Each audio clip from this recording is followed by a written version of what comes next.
Good evening, visitors. Welcome to the Australian War Memorial's last post ceremony.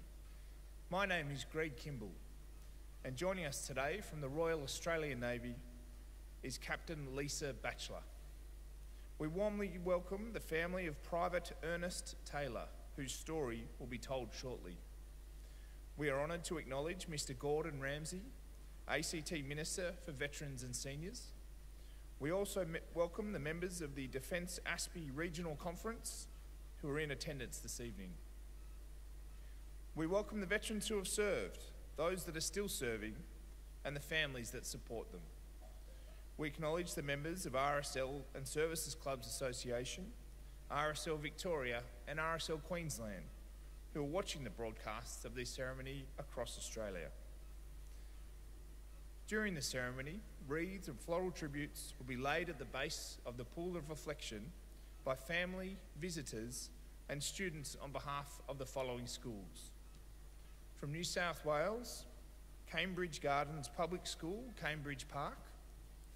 From Tasmania, Emmanuel Christian School, Rokeby, and Penguin District School, Penguin.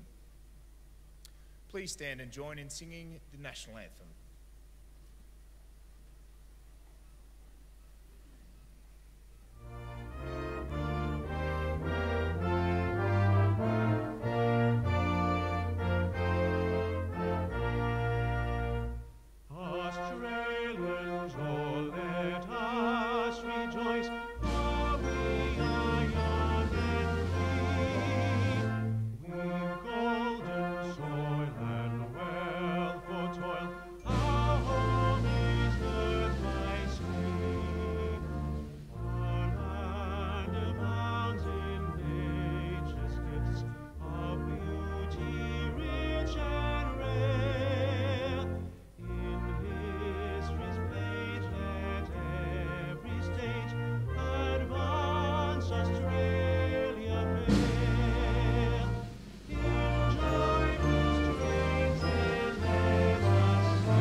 Students, you may be seated.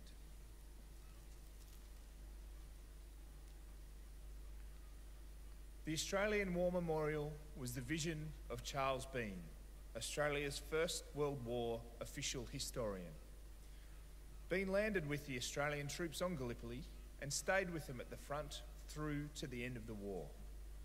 The idea of this national memorial and museum came to him at Pozières, France, in the depths of the bloody fighting of 1916. Bean's idea was that this would be a place where families and friends could mourn loved ones buried in faraway places. It would also be a place that could help all Australians understand what these men and women had endured and what they had done for us. Bean's vision, to which we remain true, is best expressed as inscribed in the entrance to the memorial's galleries. Here is their spirit, in the heart of the land they loved, and here we guard the record which they themselves made. Tonight we'll read the story behind just one of those on the Roll of Honour, which lists the names of more than 102,000 men and women who have given their lives for us in war and operations over more than a century. But first we present a lament. Wreaths and floral tributes will now be laid at the base of the Pool of Reflection.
Today we remember and pay tribute to Private Ernest Taylor.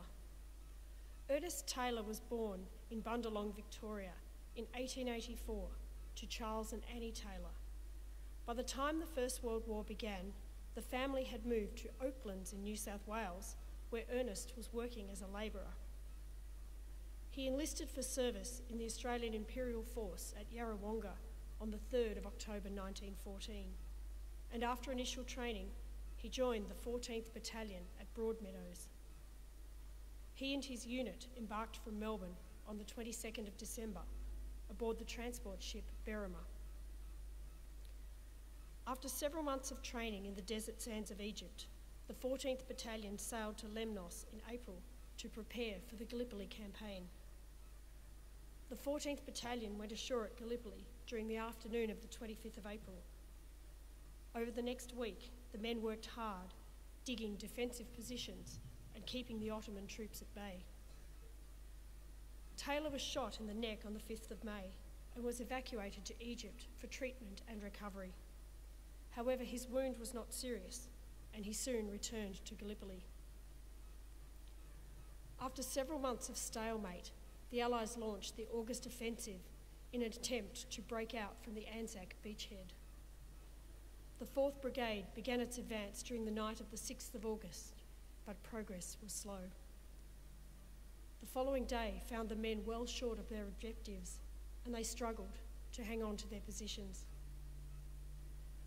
In an attempt to continue the advance towards Hill 971, the Australian troops attacked on the morning of the 8th of August. They never got close. The attack was a costly failure, and the Australians were forced to withdraw, taking a number of wounded and dead back with them. Among the fallen carried out was Taylor. A witness stated that he had seen Taylor get hit during the charge and that he didn't get up. Ernest Taylor was 31 years old. His remains were interred in the Norfolk Cemetery. He was listed as missing in action, but a court of inquiry held in Egypt on the 1st of April 1916 found that he had been killed in action during the attack towards Hill 971. After the end of the war, a graves registration team exhumed his remains and reinterred them at the 7th Field Ambulance Cemetery. The exact location of the reburial was lost. Instead, a memorial headstone was placed in the cemetery. Inscribed at the top of the headstone are the words, "Believed to be buried in this cemetery." His mother had the following epitaph added to his memorial: "Their glory shall not be blotted out." Ernest Taylor's name is listed on the Roll of Honour on my right, among more than 60,000 Australians who died while serving in the First World War. A photograph of his headstone is displayed beside the pool of reflection. This is but one of the many stories of sacrifice and service told here at the Australian War Memorial. We now remember Private Ernest Taylor, who gave his life for us, for our freedoms, and in the hope of a better world.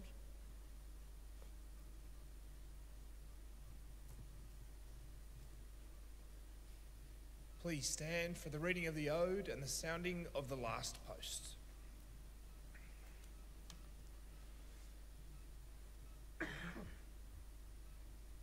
They shall grow not old, as we that are left grow old. Age shall not weary them, nor the years condemn. At the going down of the sun and in the morning, we will remember them. We will remember them.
lest we forget. Lest we forget.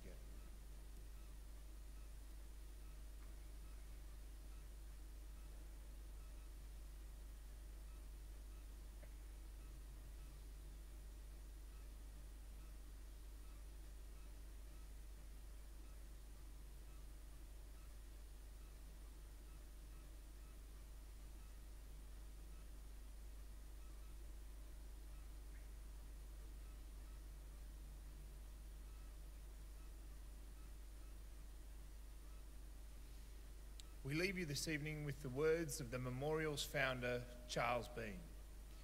Many a man, laying out there in Pozières or in the low scrub at Gallipoli, with his poor, tired senses barely working through the fever of his brain, has thought in his last moments, well, it's over.